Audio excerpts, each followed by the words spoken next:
यह कहानी है योगमाया की, जो अमर होना चाहती थी। योगमाया एक अत्यंत सुंदर और मायावी स्त्री थी, जो तांत्रिक विद्या में निपुण थी।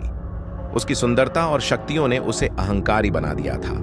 उसे विश्वास था कि उसकी सुंदरता और जादू अमृता के योग्य हैं। उसने अमृता प्राप्त करने के लिए एक भयानक विधि खोजी, जिसके लिए उसे 11 ऐसे पुरुषों की बलि देनी थी जिनके हाथों पर जन्मजात सर्प का निशान हो।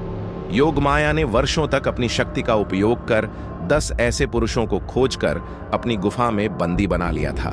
अब उसे केवल एक और पुरुष की आवश्यकता थी। उसने अपनी सिद्धियों को लगाकर यह पता लगाया कि एक महान आर्षि का पुत्र कीर्ति इस दुर्लभ चिन्ह वाला अंतिम व्यक्ति था।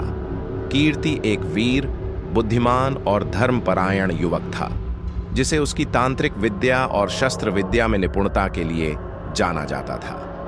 योगमाया ने अपनी मायावी शक्तियों से एक रात कीर्ति का अपहरण कर लिया और उसे अपने गुप्त गुफा में ले आई। जैसे ही कीर्ति होश में आया, उसने चारों ओर देखा, वहां 10 और पुरुष जंजीरों में जकड़े हुए थे। योगमाया ने गर्व से घोषणा की, अब मेरी अमृता सुनिश्चित है। तुम 11वां बलिदान होगे और इसके बाद मैं अमर हो जाऊंगी। कीर्ति केवल शारीरिक रूप से ही नहीं, मानसिक रूप से भी प्रबल था। उसने योगमाया को अपनी बातों में फंसाने के लिए उससे पूछा, हे देवी, आप इतनी शक्तिशाली हो, फिर भी बलिदान क्यों? क्या आप अपनी शक्ति से अमर नहीं हो सकती? योगमाया अहंकार से हंसी। शक्ति से अमरता नहीं मिलती, बलिदान ही एकमात्र उपाय है। इस विधि को कोई रोक नहीं सकता।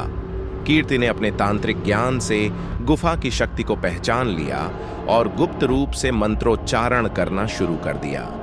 जैसे ही योगमाया ने अंतिम बलिदान के लिए कीर्ति को वेदी पर लाने का प्रयास किया, कीर्ति ने अपने भीतर छिपी ऊर्जा को जागृत कर दिया। कीर्ति ने मंत्रों के प्रभाव से गुफा के जादुई सुरक्षा चक्र को निष्क्रिय कर दिया।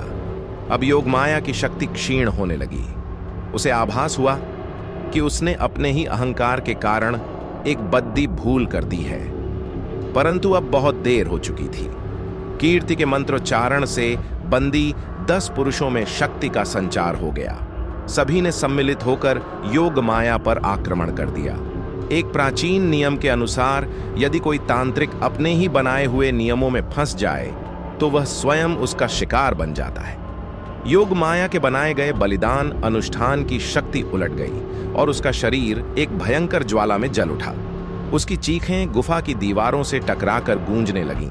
अंततः वह धुएं में विलीन हो गई और उसकी मायावी सत्ता हमेशा के लिए समाप्त हो गई। कीर्ति और अन्य 10 पुरुष अब मुक्त थे। वे एक साथ गुफा से बाहर निकले, जहां पहली बार सूर्य की किरणें उनके चेहरों पर पड़ ढीं। योगमाया का अंत उसके अपने ही पापों से हुआ।